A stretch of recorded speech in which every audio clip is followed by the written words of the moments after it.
Samedi prochain, l'Olympique lyonnais poursuivra sa route en Ligue des Champions avec un énorme quart de finale à jouer contre le Manchester City de Pep Guardiola, avant le petit exploit réalisé contre la Juventus en huitième de finale de la C1. Tous les suiveurs du club rhodanien disaient que la saison de l'OL était ratée, avec une 7e place finale en Ligue et une défaite en finale de la Coupe de la Ligue contre le PSG. Lyon loupait son exercice sur la scène nationale, mais en Europe par contre, l'OL est en train de réaliser l'un des plus beaux parcours de son histoire, puisque le Lyon de 2020, quart de finaliste de la C1, égale ainsi le Lyon de 2010, défait en demi-finale de la Champions contre le Bayern. En l'espace de 10 ans, le club de Jean-Michel Aulas n'avait jamais réintégré le top européen. Autant dire que le bilan de Rudy Garcia à la tête de l'OL est quand même respectable, comme l'explique Dominique Grimaud.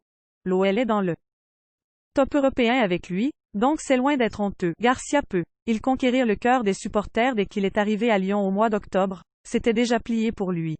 Avant lui, Silvino s'était complètement déchiré. Donc il prit une machine qui ne tournait pas. Il se fait assassiner par les supporters lyonnais, par les médias. On ne l'épargne jamais.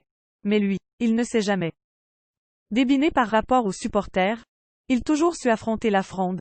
C'est un entraîneur un peu frileux, et notamment dans l'animation offensive, mais il sut corriger des choses. Il fait de ce club lyonnais un quart de finaliste de la Ligue des Champions.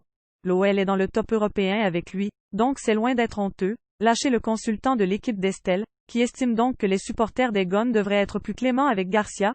Sauf que son récent passé à l'OM rendu sa position difficile dès le départ, et sûrement pour toujours, du côté de l'OL.